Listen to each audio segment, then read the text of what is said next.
Assalamualaikum warahmatullahi wabarakatuh. Welcome to podcast Festival LPM Paradmas TH juga Salim. Halo, apa kabar teman-teman? Semoga baik ya. Bersama saya, Rodiatul Adawiyah, mahasiswa TH juga Salim yang sedang menduduki semester 2 jurusan Pendidikan Agama Islam. Dan kali ini saya berpodcast tidak hanya sendiri karena saya akan ditemani oleh narasumber yang super kece dan beliau sudah berada di depan saya, yaitu Kak Erlangga. Halo Kak Angga. Hai Kak Roro, Bagaimana Kak kabarnya? Alhamdulillah baik. Kak Roro sendiri gimana nih kabarnya? Alhamdulillah sehat Alhamdulillah. juga. Bagaimana puasanya? Ada yang bolong kah? Ya masih lancar ya, Oh karena iya. masih baru kita. Oh iya. Belum tahu nih ke pertengahan sedikit ya. Iya Iya. pasti ya. Nah, pasti teman-teman belum tahu nih siapa sih sebenarnya Kak Angga hingga Kak Angga ini bisa mau berpodcast di LPM Paradigma ini. Silakan Kak Angga memperkenalkan dirinya. Ya. Perkenalkan nama saya Erlangga ya. Jadi saya biasa dipanggil Angga. Nah, kalau biasanya teman-teman nih biasanya ada yang manggil sayang juga nggak jadi Iya. masalah tuh. Ya, ada yang manggil Bahasa ya sih. Stephen ya. Iya, Ah. jadi bebas biasanya. Tapi emang ya teman-teman lah gitu. Tapi berbicara tentang siapa saya ya, saya bukan siapa-siapa sih. Ya cuma saya ya orang yang senang aja bermain di organisasi gitu kan. Oh iya. Iya, berorganisasi gitu. Nah, jadi teman-teman, Kak Angga ini merupakan teman aku. Jadi itu sekaligus seorang mahasiswa yang aktif baik di organisasi maupun di akademisi. Dan beliau juga pernah berpengalaman menjadi ketua di sebuah komunitas atau organisasi semasa SMA. Betul Kak Angga? Iya, betul. Kak Roro, benar. Nah, kebetulan cocok banget nih. Kali ini kita bakal membahas mengenai kepemimpinan secara efektif untuk menghadapi era Society 5.0 ini.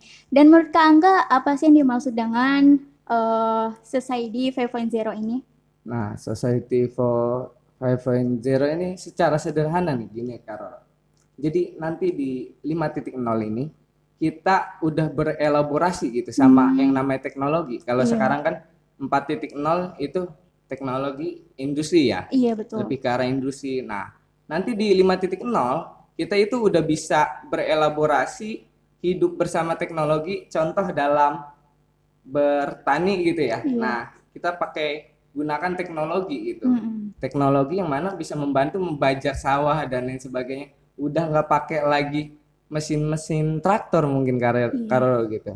Iya. Karena adanya inovasi-inovasi baru yang terlahir dari 4.0 ya, betul ya Kak? Itu betul. Dan menurut Kak Angga sendiri, apakah di generasi milenial ini adakah jiwa kepemimpinan di masa era Society 5.0 ini? Nah, ini penting Karo, berbicara tentang kita nggak usah lebar ke nasional ya. Iya, betul. Kita Nggak apa-apa. berbicara Kabupaten Bekasi aja hari ini. Saya belakangan ini memang melihat ya di daerah Sukatani, daerah Cikarang Utara dan lain sebagainya, daerah-daerah di Kabupaten Bekasi ini sering terjadi tawuran ya. Betul banget. Apalagi sekarang lagi belakangan gempar ini, banget, iya betul. benar. Belakangan ini begal ya. Iya, betul Jadi banget. orang yang lagi nongkrong nggak jelas selalu dibacok dan lain sebagainya. Nah ini kita nih apa gitu ya. Jadi aduh kita udah masuk 4.0 dan sedang menuju ke 5.0. Ini orang-orang di Kabupaten Bekasi ini pemudanya masih pada begitu gitu Kak Roro. Iya. Nah ini kan artinya ada krisis kepemimpinan di antara teman-teman para pemuda, nggak bisa mengendalikan dirinya untuk melakukan hal-hal yang lebih produktif gitu Kak Roro. Oh iya ya. Terus juga menurut Kak Angga, apakah ada cara efektif untuk menciptakan sebuah kepemimpinan bagi generasi milenial sekarang ini? Oh sangat Kak Roro, sangat. Jadi ini penting buat kita semua nih ya sebagai pemuda bahwa ya di masa depan nanti negara ini ditentukan oleh para pemudanya gitu Kak Roro. Iya, betul banget. Jadi mulai dari sekarang kita harus mulai nih mencari tahu nih siapa kita ya, mencari jati diri itu Kak Roro.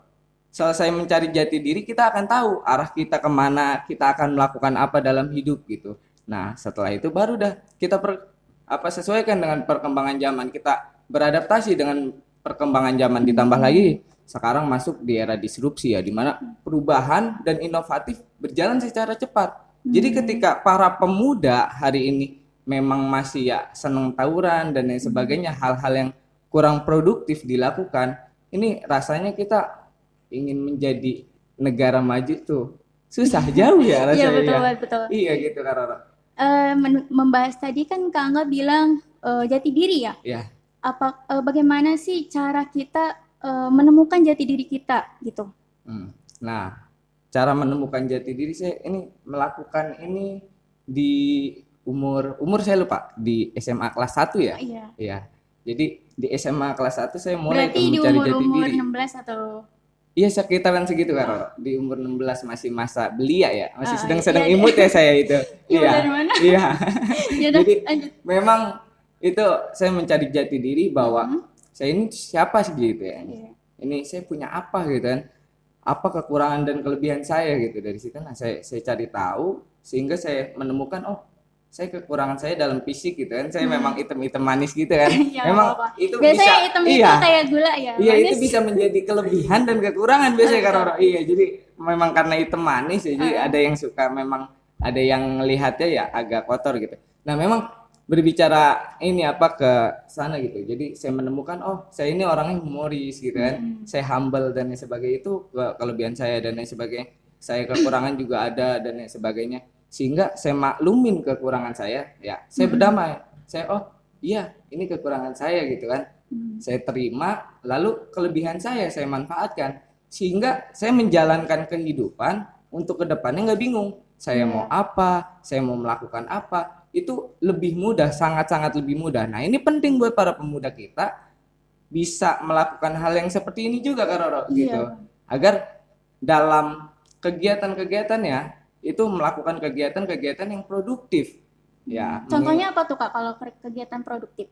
di anak muda banyak sekali Kak Roro. Jadi apalagi kan gini Kak, di era society ini atau generasi milenial ini merupakan penggemar teknologi atau aktif di dalam bermedia sosial. nah, ini Kak Roro, dari para pemuda ini bisa membaca ya, bisa mencari tahu, belajar tentang bagaimana caranya mengendalikan teknologi, lalu berbicara bagaimana apa aja yang sekiranya nih teknologi apa aja yang akan keluar di era 5.0 nanti gitu kan, sehingga ketika masuk ke era itu nggak bingung atau minimal bisa menyesuaikan dengan perkembangan zaman yang ada hari ini gitu. 4.0 mereka udah ya kurang lebihnya tahu lah gitu Kak Roro. Betul. Dan gini ya Kak, mengenai kepemimpinan, apa sih karakteristik kepemimpinan apa yang harus dimiliki gitu sebagai generasi milenial, apalagi kita sebagai mahasiswa ya yang dilabelkan sebagai agent of change, sebagai perubahan untuk bangsa ini. Ya. Nah, ini yang harus dimiliki ya Kak Roro, khususnya mungkin terutama ya untuk teman-teman mahasiswa ya tadi berbicara agent of change ya. Betul banget. Ditambah lagi pemuda-pemuda ya, kita khususkan kepada Kabupaten Bekasi bahwa kita harus ya udah sadar gitu, harus sadar dan insaf bahwa hari ini kita berada di zaman yang memang benar-benar teknologi. Ya, benar-benar kehidupan teknologi. udah Nah, kehidupan bukan lagi kehidupan yang ya 1.0 yang menanam padi gitu dan lain sebagainya. Jadi kita memang harus menyesuaikan dengan adanya perkembangan zaman. Kita diawali dengan sadar diri dulu, lalu kita adaptif gitu dengan perkembangan zaman, karena di era disrupsi ini perubahan dan inovatif berjalan secara cepat, mau nggak mau kita harus bisa menyeimbangkan gitu Kak Roro. Nah, jadi selain itu juga inovasi kita sebagai seorang pemuda itu harus mulai kita olah gitu. Udah harus mulai kita pelajari bagaimana caranya agar kita terus bisa berinovasi gitu Kak Roro. Apalagi di zaman teknologi ini bisa memudahkan generasi milenial, tetapi bukan berarti menjadi alasan kita untuk bersantai-santai. Hingga tertinggalnya kita dalam persaingan mulai masuknya budaya-budaya asing dan arus globalisasi yang begitu mengalir ya kalau nggak. Dan gini Kak, apa sih yang menjadi tantangan bagi generasi milenial untuk menghadapi era society 5.0 ini? Nah, ini Kak Roro pentingnya. Jadi kita udah bukan lagi di 5.0 ini, kita udah bukan lagi bermusuhan ya sama teknologi, tapi kita benar-benar berelaborasi gitu bahwa teknologi ini menjadi teman kita nantinya, dan kita siap nggak siap karena memang perkembangan zaman menuntut kita untuk melakukan hal itu gitu ya. Ya kita harus siap gitu. Nah, ini penting nih generasi milenial gitu kan, bahwa mempelajari tentang sesuatu, membaca, lalu ya peduli dengan lingkungan yang ada, dengan perkembangan zaman, sehingga nanti para pemuda kita bisa menyesuaikan tuh, bisa menyesuaikan dengan perkembangan zaman dan apa ya, nggak ada lagi nanti bahasa bahwa ya saya nggak bisa apa-apa Iya gitu. betul Iya, banget. ini Nanti udah pasti beda, udah dibilangnya maju kamu nih benar. kemana aja Iya, gitu. kamu kemana aja, udah ketinggalan jauh. Ditambah lagi data BPS 2020 menjelaskan bahwa 70,7% dari jumlah penduduk Indonesia ya itu usia produktifnya 70,7. Jadi sangat banyak gitu. Nah, Iya. kalau para pemuda hari ini di Kabupaten Bekasi kita cuma senang-senang biasanya ya tawuran dan lain sebagainya dan tidak melakukan hal produktif. Nah, itu berbahaya karena kita di 70,7 kita yang keberapa gitu Kak Roro. Pasti akan menjadi sebuah dilema bagi bangsa ini. Apalagi betul, kita Kak sebagai Roro. pemuda penerus bangsa ini, teman-teman. Ya, Apa sih perkembangan atau kemajuan negara ini bergantung pada anak muda sekarang. Kalau anak muda ya, sekarang melakukan hal kriminalitas, maka negara kita disebut tertinggal. Dan karena sudah di penghujung akhir waktu, kira-kira apakah ada pesan dari Kak Angga mengenai untuk anak muda, apalagi mahasiswa? ya. Pesannya menurut saya pribadi di 4.0 dan menuju 5.0 para pemuda harus bisa menyesuaikan, harus bisa adaptif dalam perkembangan zaman dan selalu berinovasi di mana itu semua kita lakukan semata-mata untuk kemajuan negara kita dan khususnya daerah kita. Gitu Kak Oke. Roro, terima kasih. Udah, ada lagi? Udah, itu Oke. aja Kak Roro. Hanya itu ya teman-teman, dan semoga teman-teman bisa meresapi apa yang telah disampaikan oleh Kak Angga. Dan terima kasih juga Kak Angga telah Ya, menyempatkan waktunya. sama-sama Roro. Oke, akhirul kalam. Wassalamualaikum warahmatullahi wabarakatuh. Waalaikumsalam.